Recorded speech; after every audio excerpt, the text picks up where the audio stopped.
Yeah, so welcome back everyone to the Cardiff analysis seminar. So this is the first seminar in the new year. We will now carry on until the summer with a break for Easter. So today is the first seminar of the winter session, and we are delighted to have Alex Blumenthal from Georgia Tech, who will talk about Batchelor's law for passive scalar turbulence. So over to you. Great, thank you. And thank you for the invitation. Happy to be speaking in lovely Cardiff.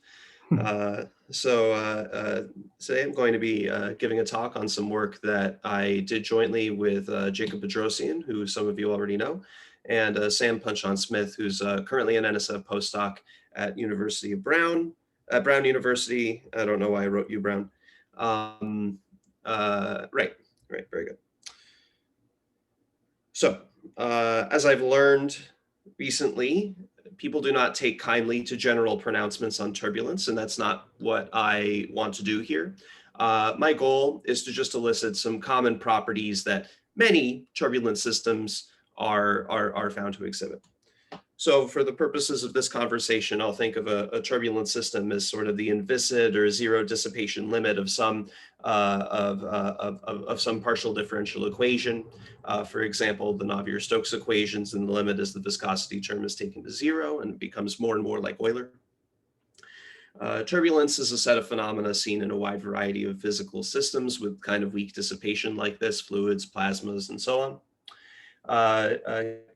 Features that are commonly seen in turbulence are chaos, which is to say unreliability of the precise evolution of the experiment. If you run a very carefully prepared turbulent experiment, you are bound to see very different outcomes depending on really tiny, minute differences in the initial conditions that essentially you cannot control for.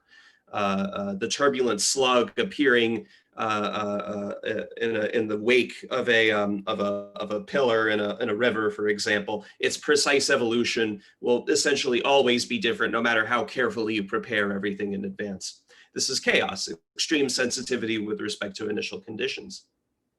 And so it's not useful to think about one trajectory at a time. Instead, what we do is we look at the statistically stationary, the stationary statistics of the system. So maybe the turbulent slug doesn't evolve in exactly the same way every time, but at the very least, there's a reasonable expectation that there is some probabilistic law describing the state of the turbulent slug at any given time slice. Another way of saying this is that running time averages of observables tend to even out at values that don't depend on the initial conditions of the system. They just depend on the parameters of the system, how fast the river is running, how large the pillar is, things like this. So are the systems Yes. you're looking at, are they Hamiltonian or no? I mean, when you say weakly dissipative, what do you mean? So they're almost Hamiltonian. They're just being slightly dissipated, right? Or weakly. So you could start with Euler, add a tiny bit of dissipation. This would be very close to a turbulence. This would be a turbulent system. Okay. Yeah, right. And it's not just Euler and the Navier-Stokes equations. It's also you could do similar thing. A similar description is applicable to, say, wave turbulence in the Schrödinger equations. So when you speak about plasmas, you mean a plasma where you're putting some kind of like a Fokker-Planck term or something like that? Or well, like I'm specifically. I mean, in my brain, I'm just thinking of say like I should be careful, right? Because it's ambiguous what I mean when I'm talking about plasma. So and what I had in mind when I wrote this slide was a magnetohydrodynamical system with perhaps an incompressible fluid. I know that's not really a plasma. Plasmas are very highly compressible, but you could also couple Boltzmann to Maxwell's equations, for example. Really just sort of like feeding back the motion of the plasma with its magnetic and electric fields, right? Yeah. But in any of those cases, no matter how you're modeling it, it's kind of fitting this template of a ostensibly Hamiltonian PDE subjected to some weak dissipation, right? which is really kind of the template that I'm trying to advocate. So these turbulent systems are chaotic, they're ergodic. They also exhibit interesting behavior across a wide variety of spatial scales, or if you like, across a wide variety of Fourier modes. And moreover, cascades of L2 mass, be it energy, entropy, what have you, across different scales. Okay, so for example, in hydrodynamic turbulence, there's the for three-dimensional fluid, there's this very famous direct cascade of energy L2 mass of the velocity field for the fluid from large scale structures, low Fourier modes, up to small scale structures, high Fourier modes. Right. So that's what this somewhat blurry photograph is supposed to be of sort of isotropic turbulence in a 3D system, maybe taking a slice. I think this is a 3D picture with us taking a slice. And finally, universality, that somehow what really matters for the description of the distribution of L2 mass across some of these ranges of scales is not the experimental implementation itself, right? Whether you're looking at a turbulent slug in a river or isotropic turbulence in a numerical simulation, it should be the same along a certain range of spatial scales called the inertial range in hydrodynamic turbulence. And there's an expectation that the statistics of the distribution of L2 mass in inertial ranges is supposed to be universal, following, say, a universal power law that only depends on the nonlinearity appearing in your PDE and not on the precise implementations, the boundary conditions, things like that. Now, major caveat, I could get in trouble saying that these are universally seen in turbulent systems, but they're common features. And moreover, they make the case that turbulence is hard to study.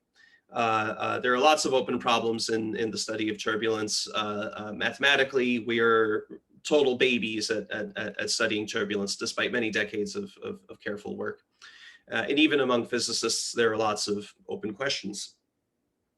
What we're going to be talking about today is probably sort of a first step, or if you like, a baby step on a program towards establishing a mathematical theory of turbulent systems by studying perhaps what one might call the easiest possible turbulent system, this passive scalar turbulence. Of course, when I say turbulence, you probably think of hydrodynamic turbulence, which is to say the inviscid limit of the Navier-Stokes equations in 3 dimensions as you take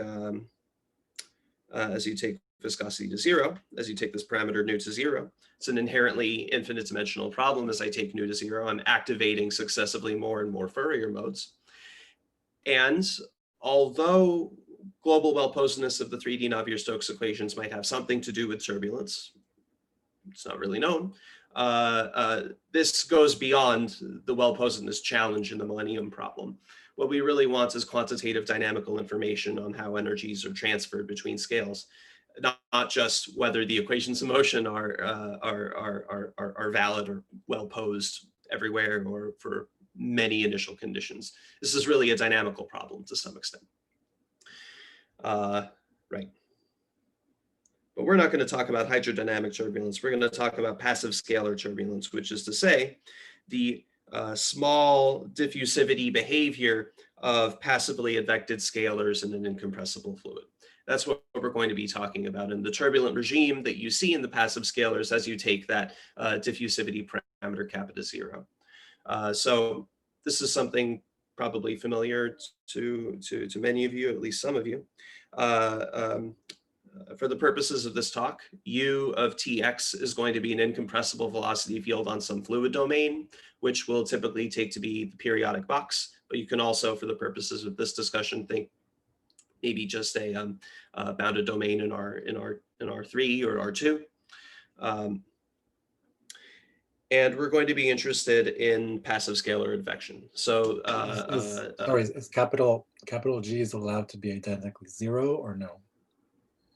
Oh, capital G could be identically 0. It might not be.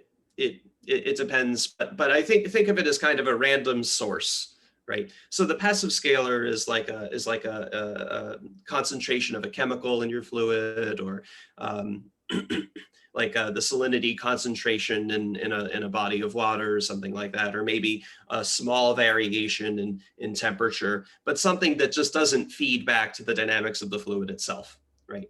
G could or could not be 0, but in the turbulent regime that I'm going to be talking about, we assume G is non-trivial. We assume G is, so we're always adding or disturbing the scalar. We're always disturbing the scalar. Because I mean, when kappa is greater than 0, you're losing constantly some energy, you know. So you need to be feeding energy into the system. That's right. So you need to be feeding L2 mass, and we always conceptually, I like you to think of the source as injecting L2 mass at low modes, right? So conceptually, what's happening here is something similar, and I'll get into a little more detail on this. But conceptually, what's happening here is I'm injecting L2 mass in low modes, and this quote unquote nonlinear term, the advection by the fluid, is going to generate small scales out of those low modes. It's going to generate small scales until along a kind of conveyor belt, bringing lower modes to successively higher and higher modes until this diffusivity term starts killing things off. Okay, and so this establishes a kind of non-equilibrium steady state of the L2 mass in the scalar. That's effectively what this turbulent regime is. Okay, I love it. Keep interrupting me. This is great. I would emphasize, though, before I move on, that in this game, I am fixing the fluid model. I am not going to, once I set the fluid model, for instance, I declare that UTX is a solution to the Navier-Stokes equations for fixed viscosity, I won't be touching the viscosity again, okay? I'll only be talking about the solutions to the passive scalar equation when I take kappa small, okay? So I'm fixing the fluid model and I'm taking kappa small. Now, there is a passive scalar regime where nu is going to 0 and kappa is going to 0. In fact, there's more than one. The ratio of nu to kappa plays a role. And actually, the full prediction, right? The full prediction, first advocated by Batchelor in 1959, I think, is that in the regime where nu over kappa is really large. In the regime where nu over kappa is really large, this is typically what we consider to be the so-called Batchelor regime, okay? And in that Batchelor regime, we see this sort of non-equilibrium steady state profile of the distribution of L2 mass. That's what these log-log plots are, the sort of cartoons of the distribution of L2 mass across modes. I'm sorry, this appears to be a little blurry on my slide, but the horizontal axis in each of these graphs is the logarithm of the wave number, and the vertical axis is this power spectral density.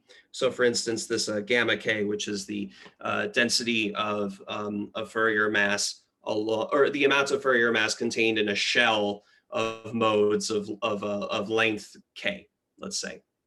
All right. And so what Batchelor predicted was, in the log-log plot, a -1 slope along a range of scales between this and this. Okay, so what this lower scale is right here is the beginning of the dissipative range for the Navier-Stokes equations. So presumably something that depends on nu, okay, the dissipation in the Navier-Stokes equations. While this upper range here depends on the kappa, okay, how much the passive scalar itself is being squished, is being dissipated, okay. But a simpler picture is this one, right?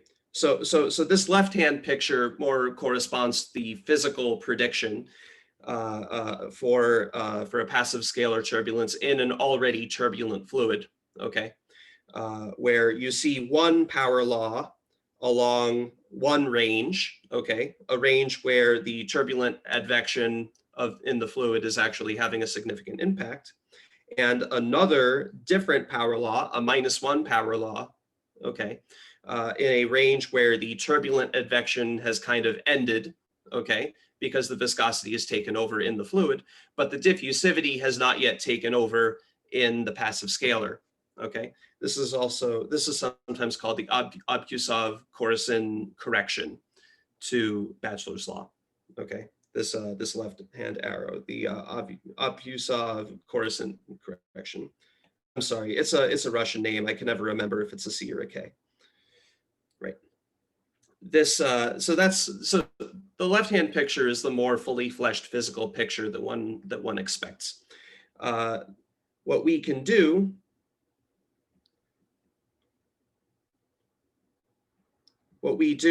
is more to do with the right-hand picture, where, okay, there might be something turbulent happening because nu could be quite small, but nu is fixed, and we kind of forget what nu is, okay? And so there is some nu dependent range of large scales where we can basically say nothing about the power spectrum, okay? But after that range, there is an inertial range of scales, of Fourier modes, where we can actually say something about the power spectrum of passive scalars. Okay, and moreover, we can say where this dissipative range begins, and we can say what happens here in the middle, and we establish something analogous to this inverse power for the power spectrum as kappa is taken successively smaller. I should say before I move on, this is this theory, the Batchelor's theory, is reasonably borne out by experiments dating back already to the early 60s in experiments conducted by the Navy on salinity concentrations in the ocean, literally just taking some apparatus, throwing it over the side of a ship and studying the variations in the salinity concentrations in the ocean. So this is something you can test for and see this -1 power law. It's out there. This is a collection of some experiments, some physical experiments.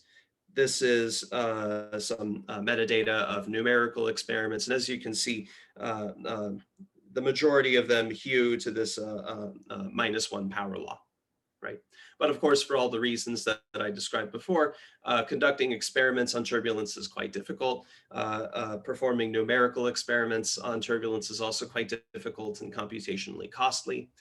So having a predictive mathematical theory for these things is advantageous, right? We're not constrained by the size of our computers if we just do some pencil and paper stuff. But I do just want to take a brief moment from blah, blah, blah, just to kind of say, are there any questions at this point? I am going to go into some, I should say, I'll go into more detail very soon about the precise mechanism generating the small scales. But are there any questions just at this point about sort of the statement or any of this?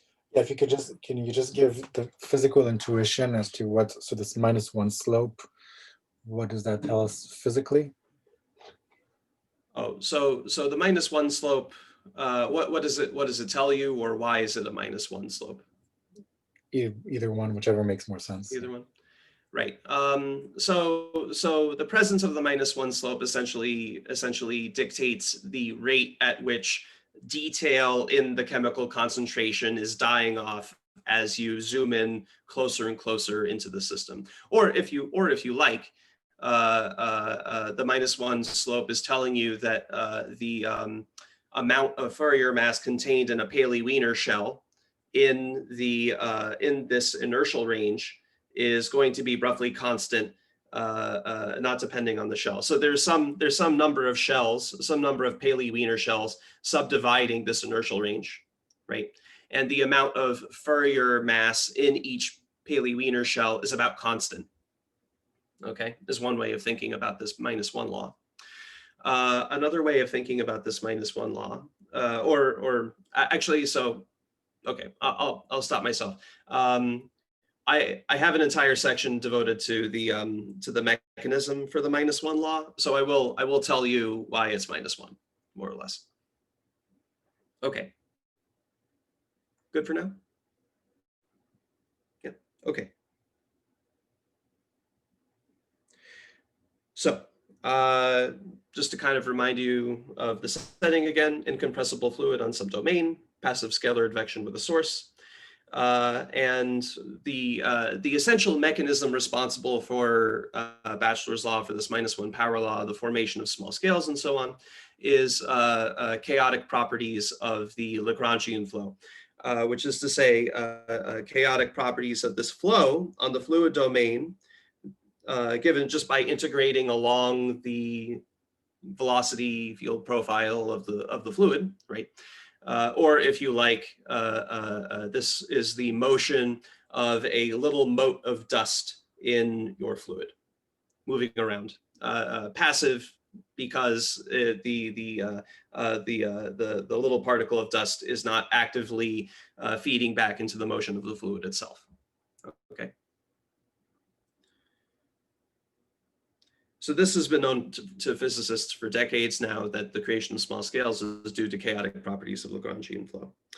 What we show in our series of papers, joint with Jacob and Sam, is that these chaotic properties are actually borne out by the Lagrangian flow for stochastic Navier-Stokes models.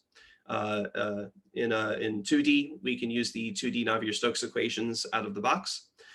In 3D, we can do the same thing for a hyperviscous regularization of the Navier-Stokes equations. So replace the Laplacian with a negative Laplacian squared is the model that we work with for 3D.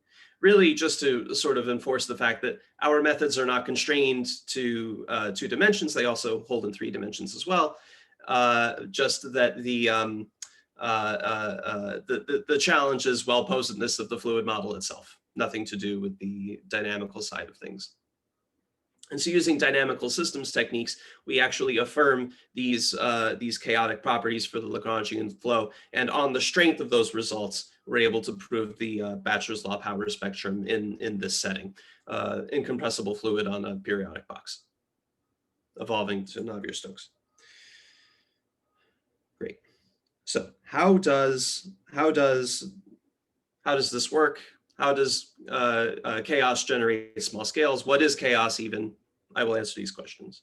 So I just want to start off with a really simple observation that in the absence of diffusivity and in the absence of the introduction of source, right? So kappa equals 0, G equals 0. If I do that, if I take those elements away, I just have pure advection by the velocity, right? And so in particular, the time t scalar is just given by precomposing by Lagrangian flow. All I'm doing is I'm taking my chemical concentration profile and I'm just moving it around according to the motion prescribed by the fluid, right? And so by the chain rule, and using the fact that the velocity is incompressible, incompressibility of the velocity in particular implies that the Lagrangian flow itself, the time t gradients of Lagrangian flow. Remember, phi t is a diffeomorphism of the fluid domain, so this is just a 2x2 or a 3x3 matrix. Incompressibility says that it's a determinant 1 matrix, okay? And so as a result, if I look at the L2 norm of the gradient, I get something like this. Okay, I get something like this with this time t gradient of the Lagrangian flow sort of popping out. Okay, in particular, it's reasonable to expect that if the gradients of the time t flows are growing in time for a large set of x, okay, then we should expect the H1 norm to be blowing up, the H1 norm of the scalar. Compare this, though, to the fact that the L2 mass is preserved. If kappa equals 0, g equals 0, L2 mass is perfectly preserved, but the H1 norm is blowing up. This is a sign that small scales are being generated. Some Fourier mass is being sent from low modes to high modes where the homogeneous H1 norm is a little more visible, right? This is very simple, right? There's nothing terribly special going on here. And so this motivates studying this object, this asymptotic exponential growth rate of gradients of the flow, of the time t flow. Okay, now just to sort of remind you, these are 2x2 or 3x3 matrices. Okay, and positivity of this rate, okay, a positive rate is kind of a signal that there's a geometric separation of nearby initial conditions in the fluid itself. So if I had two little motes of dust very nearby to each other at time 0, if this number lambda is positive, then those two nearby motes of dust are going to separate rather rapidly. That's the physical meaning behind this number lambda ux. Okay, we call it the Lyapunov exponent in the dynamics literature, because not enough things were named after Lyapunov. Go figure. So a positive Lyapunov exponent implies extreme sensitivity with respect to initial conditions, and is also to some extent associated with fast mixing of the system, in the sense of loss of memory, if you like. Now, because this is more of an analysis crowd, I just want to kind of show you a cartoon where you can wrap your head around this. This is a toy model of chaotic dynamics called the CAT map. CAT stands for continuous automorphism of the torus, but that's not so important. Take the 2 torus, parameterize it by just the unit square, okay? And I'm going to define a diffeomorphism, a very chaotic diffeomorphism of the 2 torus in the following way. I take my points in the unit square, apply the matrix 2, 1, 1, 1, and then mod out by 1 in both coordinates. So I land back in the unit square, okay? And that's how this mapping is defined. Okay, so it's a smooth invertible diffeomorphism of the 2 torus. It's incompressible because the determinant of the matrix 2, 1, 1, 1 is 2 minus 1 equals 1, right? So this is kind of a caricature of extreme stretching happening in a fluid domain. It's a real cartoon, though. This is not realistic at all, but it kind of captures some of the elements of it. And the element that I wanted to capture is the fact that, well, this is a symmetric matrix. So it has 2 eigenvalues because it's determinant 1. 1 is larger than 1, 1 is smaller than 1. Okay. And so the eigenspace associated with the larger eigenvalue is a direction along which this little cat shape here is going to become extremely elongated. Okay. And sort of stretched out. All right. And in fact, in the moving frame of a trajectory of this system, at every point, you see this pair of eigenspaces, one corresponding to the contracting eigenvalue, one corresponding to the expanding eigenvalue. And so infinitesimally along every moving frame trajectory of the system, you're carrying along that unstable direction where you have extreme expansion. and that stable direction, the contracting eigenspace along which you have contraction, okay? And so in particular, if I look at any pair of very close nearby initial conditions, they separate exponentially fast, okay? That's what this e to the alpha n is representing, right? Exponential separation of initial conditions.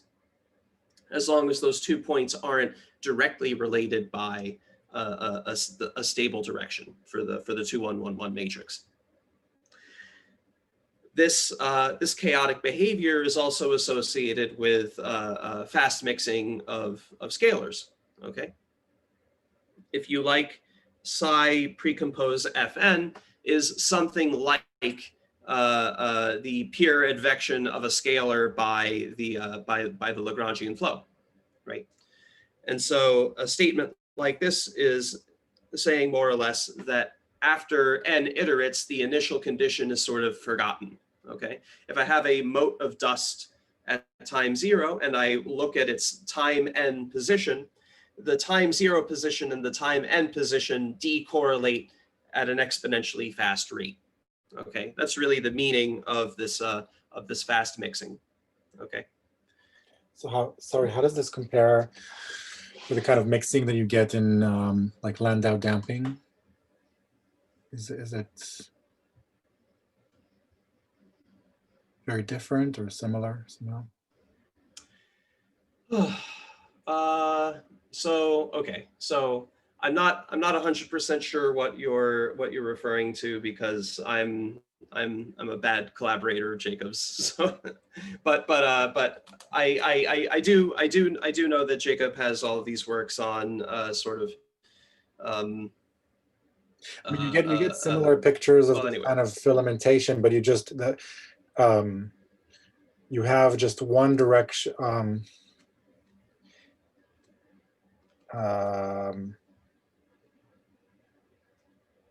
Yeah, I mean, I think the dynamical picture is different because well, typically the picture you'd have is not like a cat like that. You'd have like a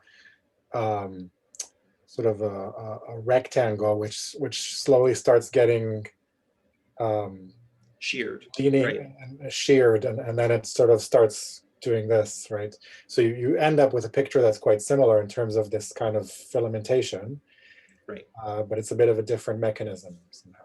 Right. So that shearing mechanism is a strictly slower mechanism for mixing things up. Okay, so it's not here. It's exponential. With that, it's not exponential. Right. If it's just the shear, initial conditions separate at most linear rate in time. Mm-hmm. Okay, and the mixing can also be slower. But if you disturb the shear a little bit, you can get something close to this picture. In fact, and I think this is a kind of an appealing fact, you might like this, the cat map is a product of 2 shears.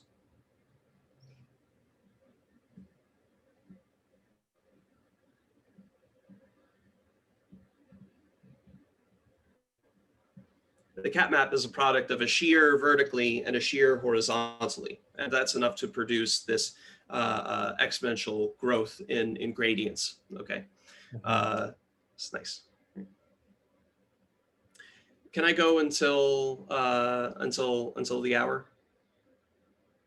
I just realized I'm going quite slowly. Yeah, that's fine. Okay, so this is kind of a toy, right? This is the idealized toy picture, and the thing I want you to take away from this, if you take nothing else away from this this talk, is that this chaotic behavior is really described by the presence of an expanding direction and a transversal contracting direction in moving frames along trajectories. And so what you would like is a similar description for the moving frame trajectories of Lagrangian flow.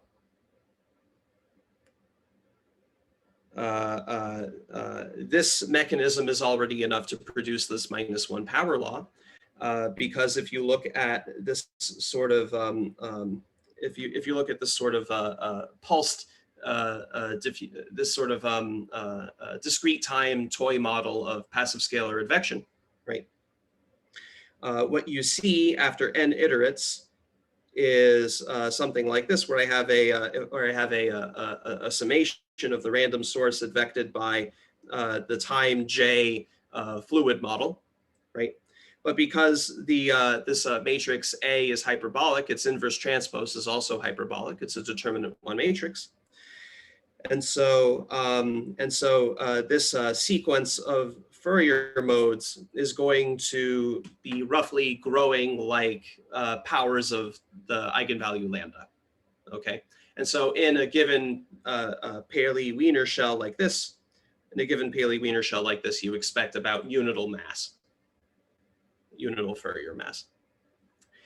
This is essentially consistent with the -1 power law and Batchelor's law.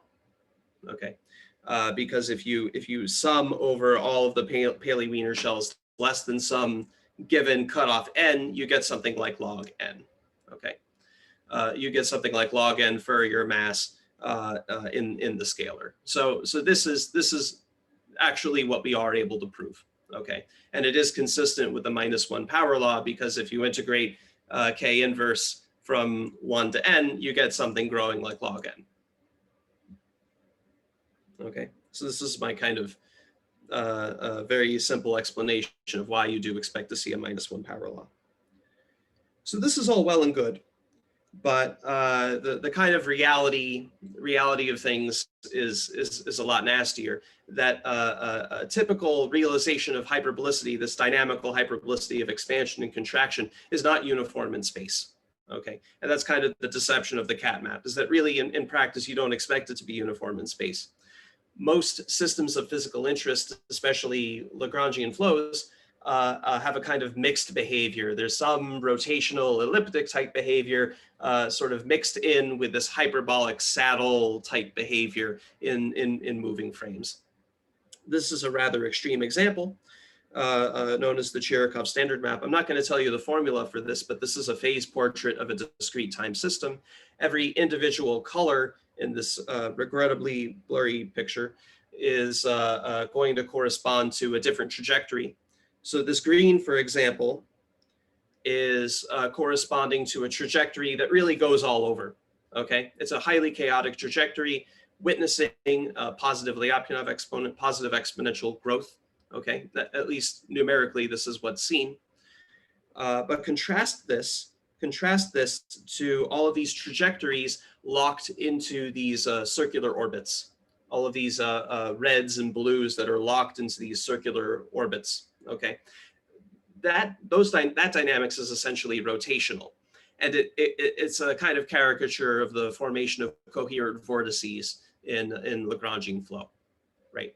So real Lagrangian flow is a combination of that stretching expansion in that we saw from the cat map, along with the formation of either coherent permanent vortices or semi-permanent vortices that stick around on some time scale. Okay, vortices are bad for mixing. Coherent vortices are bad for mixing.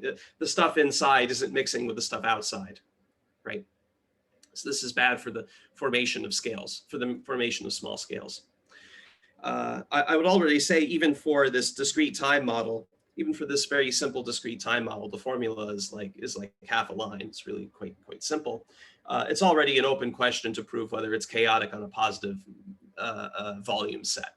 It's already an open question. It's been open since the late 70s in the mathematics community, and it's notoriously challenging. Not for lack of effort. This is like one of our demons in this field. This is one of the horrible open problems in this field. And so for Lagrangian flow, it's even more complicated. The velocity field is varying in time. It seems to be hopelessly out of reach to actually prove rigorously that you have chaotic behavior for deterministic fluid models. For example, the ABC flow. Maybe you've heard of the ABC flow. Our results have to do with establishing these chaotic properties, not for deterministic fluids, but when the fluid is randomly driven by white and time noise. Okay. And to sort of provide an example of the scope of our results, I have here the 2D Navier-Stokes equations with stochastic forcing. where here I have a White time, mean zero, incompressible, and spatially Sobolev random force. Okay. And so it's a spatially Sobolev, maybe finite H 1 trillion, right? So norm, so very, almost as spatially regular as you want, maybe not Gevrey, but almost as spatially regular as you want. And so it's not hard to see that in this case, 2D Navier-Stokes with this random forcing is globally well posed for almost every path realization. We're not doing any sort of fancy multiplicative noise, anything horrible here. For almost every noise path, there is a solution to this, right? And this gives rise to a Markov process describing the state of the velocity field at a given time.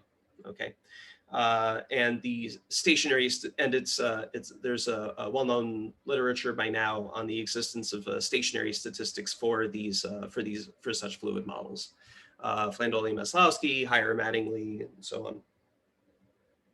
So this model itself is very well understood, and we use that. What we prove for these fluid models, notice I haven't told you much about the noise term, right?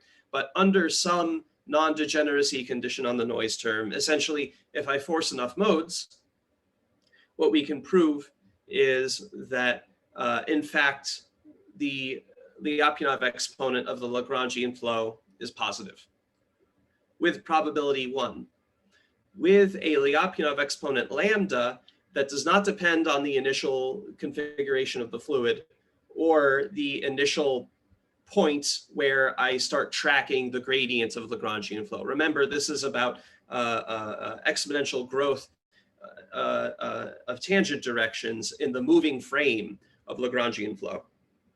And so maybe surprisingly, this asymptotic exponential growth rate does not depend on the initial configuration.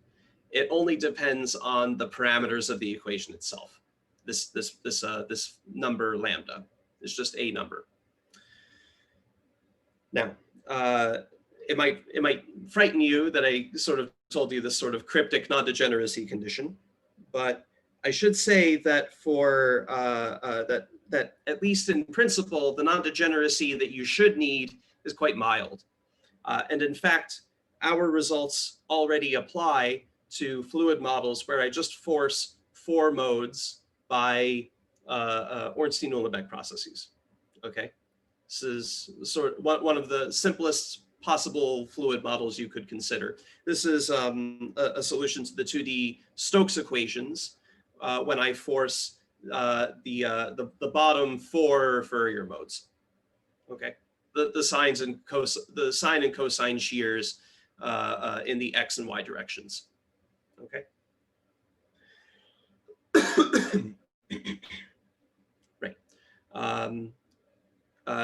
Can I know I'm running out of time, but please feel free to interrupt me if there are any additional questions.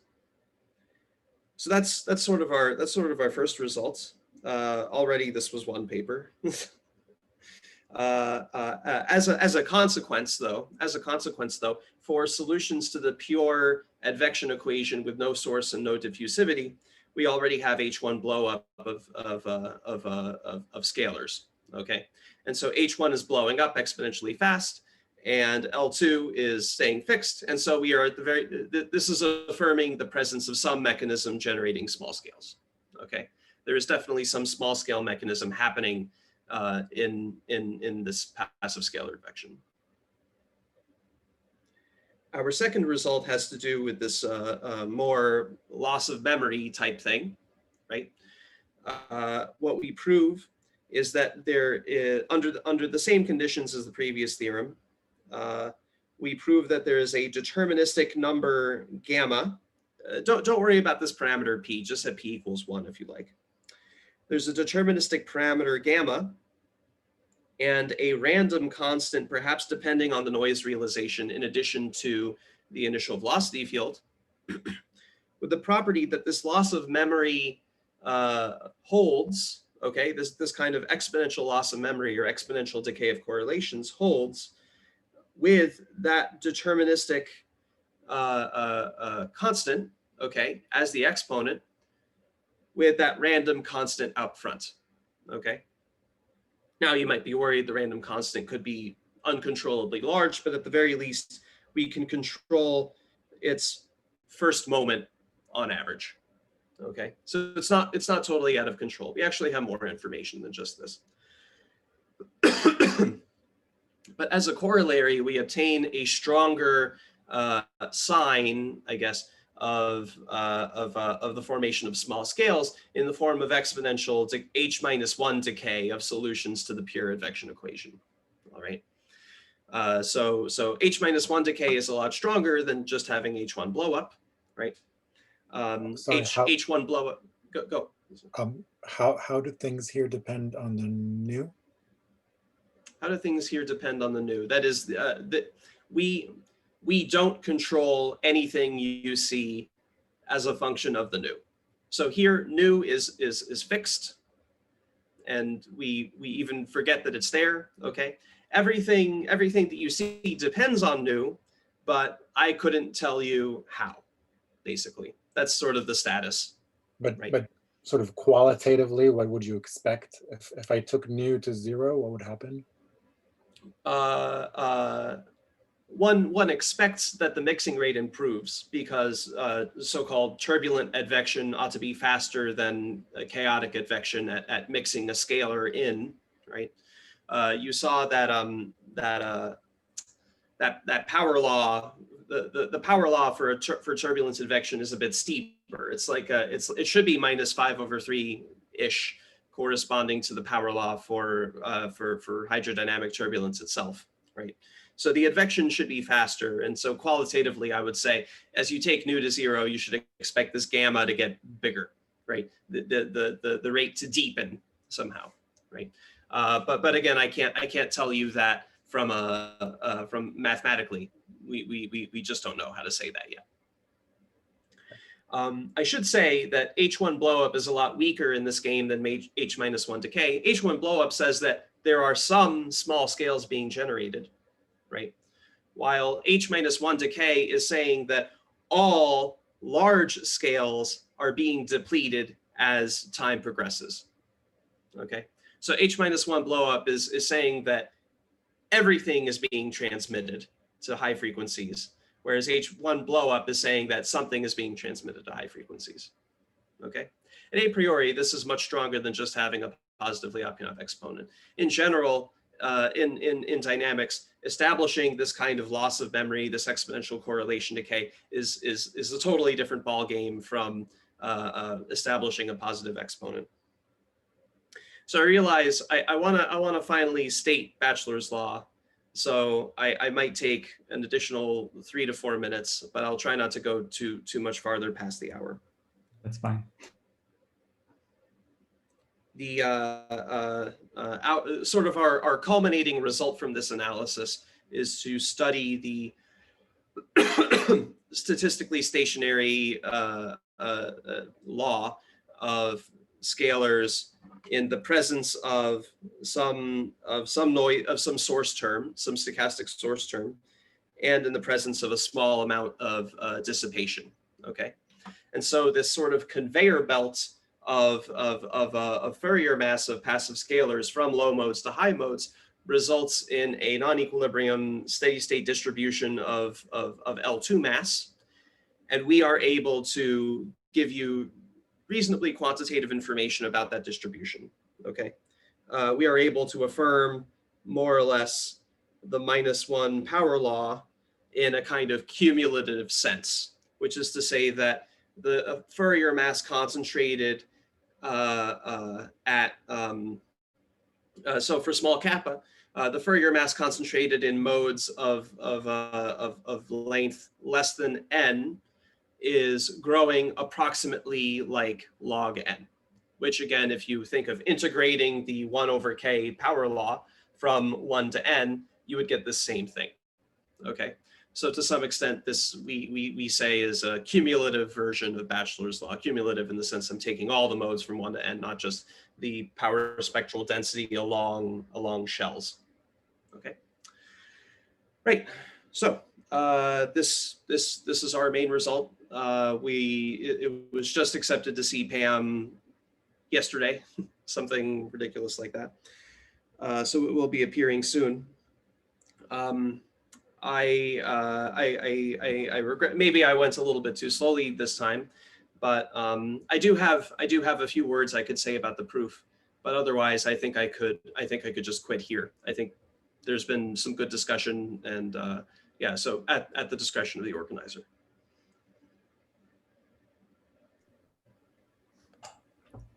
Well, it's up to you. If you need a few more minutes, that's perfectly fine. If you need longer, maybe we can wait for questions. I don't know. Oh, well, you know what? If it comes up in questions, that's great. Maybe I'll just take a brief moment to make some sort of concluding remarks. Yeah, that's fine. Right. So so really, what was the point of all this? Well, we have this physical phenomenon, passive scalar turbulence, the formation of this power law on an inertial range of scales for the passive scalar. And although we have provided a mathematical proof, we have provided a mathematical proof of this, but we've only provided it for this kind of idealized model of a fluid evolving on a periodic box, yada yada. So on the one hand, it's nice from a mathematical perspective that we've actually been able to say something about a turbulent regime in a mathematically rigorous way, all the way up to something like the power law, right?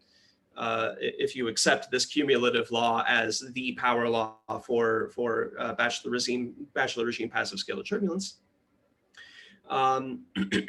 But really, what we've done is sort of provided a pathway, right? A kind of template that allows you to establish this kind of passive scalar turbulence result for a wide variety of fluid models.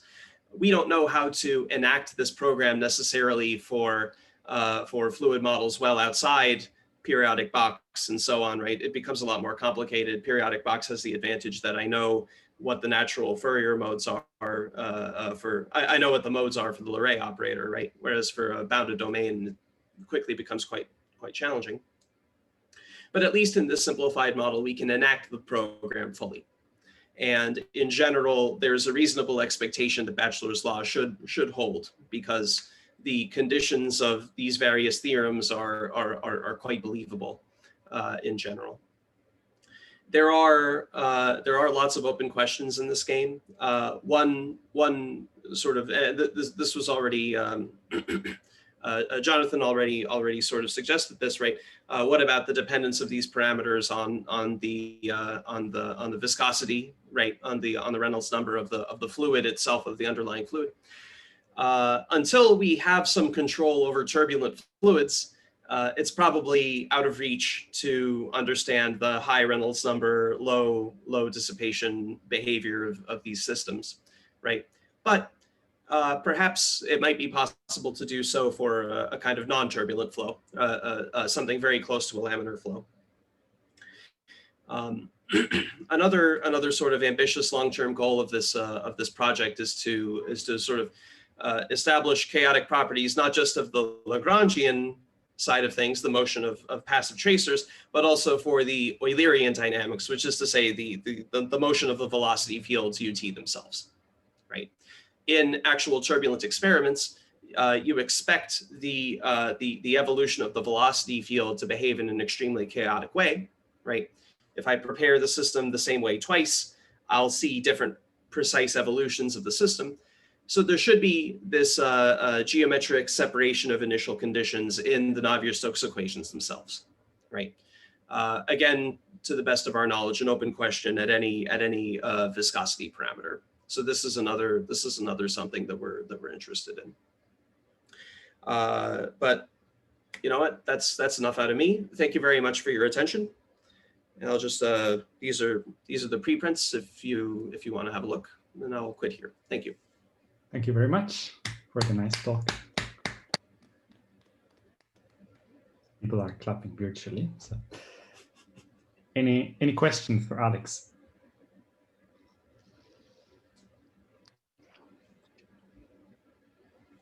Okay, I'll have a quick one then.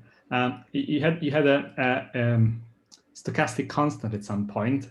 Do you know anything else about that constant apart from the fact that its expectation is bounded? So I'll tell you.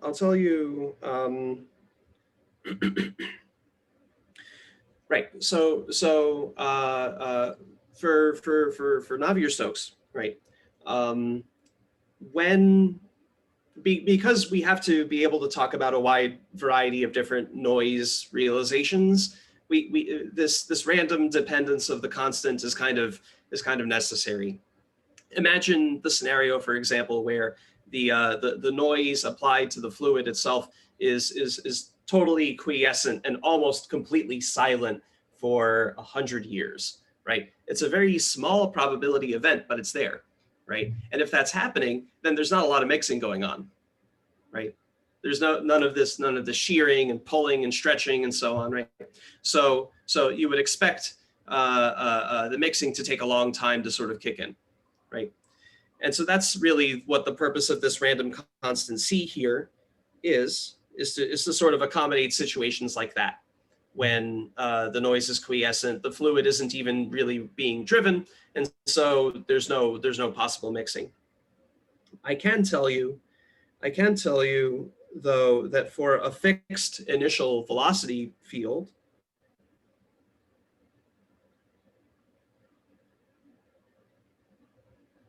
we can control.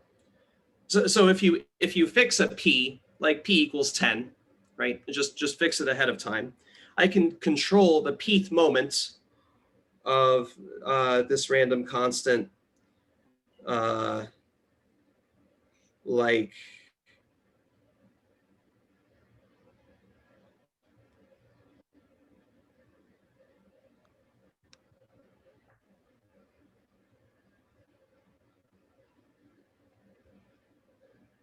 this.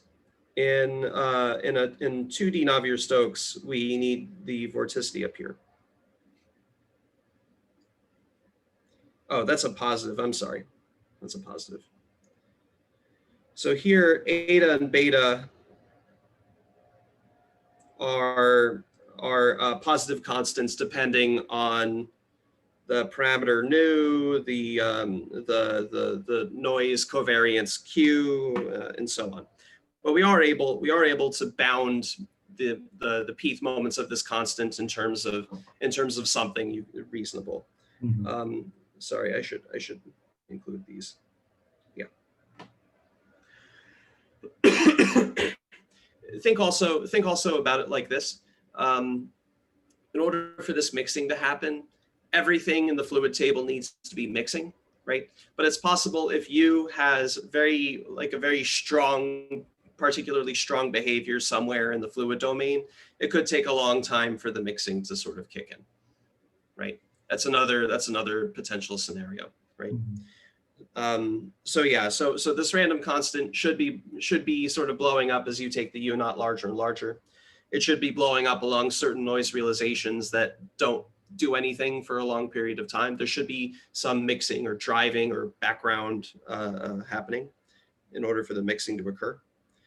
But aside from those, we have some control. Yeah. Thanks. Thank you. Any more questions? Just a silly question. So the purpose of the white noise that you introduced to begin with was to break up things like the pictures that you had where you had these circular, so you need to break those up, and that's why you put in the noise. Yes, that's exactly right. So for instance, if you look at this sort of caricature, this kind of time t picture of a 2D Lagrangian flow, right?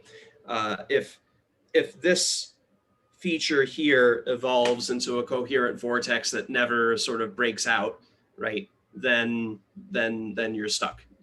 Mass inside will never mix, right? On the other hand, this non-degeneracy does kick you out of this, right? But it's not just stuff like this. So this, I would say, you should be able to rule out things like this, coherent vortices like this, and so on under under kind of hypoellipticity conditions on the noise, right? And we predict that if you, so for instance, if I have Galerkin Navier-Stokes, right, and I force the bottom 6 modes by White time noise, then I will break up vortices like this, and all of our theorems hold. Okay, for Galerkin projections of Navier-Stokes, 6 modes is enough. 2D Navier-Stokes, right? This is like higher Madeleine noise, right? But if you want to do the infinite dimensional models, we actually need more than that, for reasons having to do with kind of regularity theory for SPD. Specifically, in infinite dimensions, it's not really clear what a Fokker-Planck equation would be. There's no natural reference Lebesgue measure and so on. It gets much harder to do this SPD stuff. And so for our kind of infinite dimensional models, we need to, I'll just kind of show you. Sorry, here, yeah.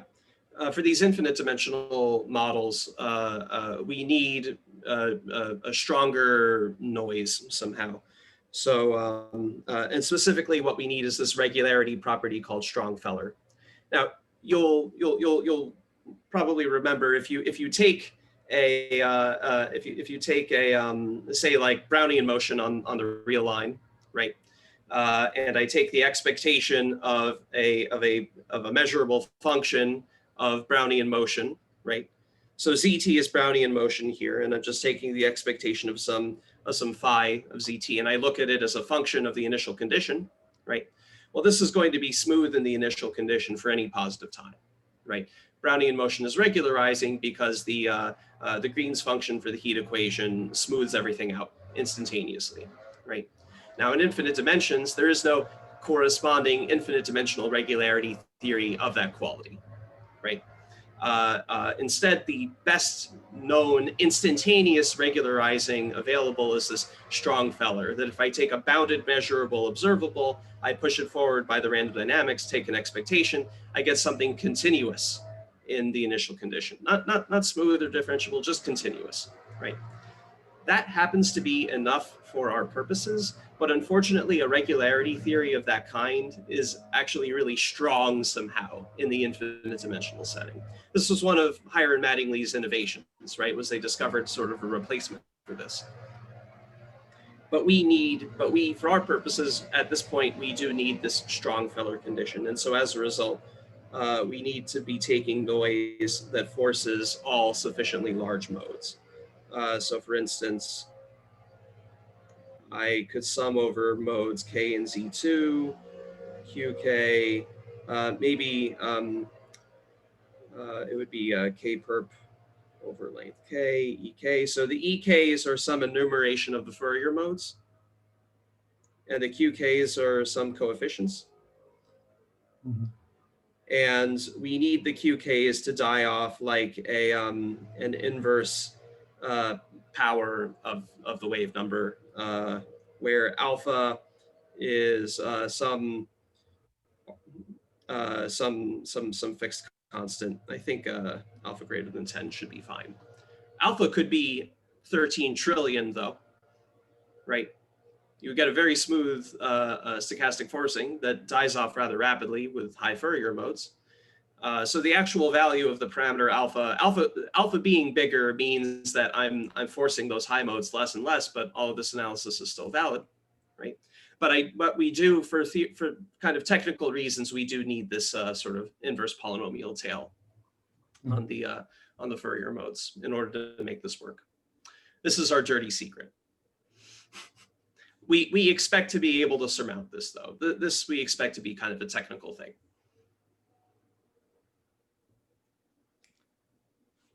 Any more questions? Okay, if not, let's thank a speaker again. Very nice.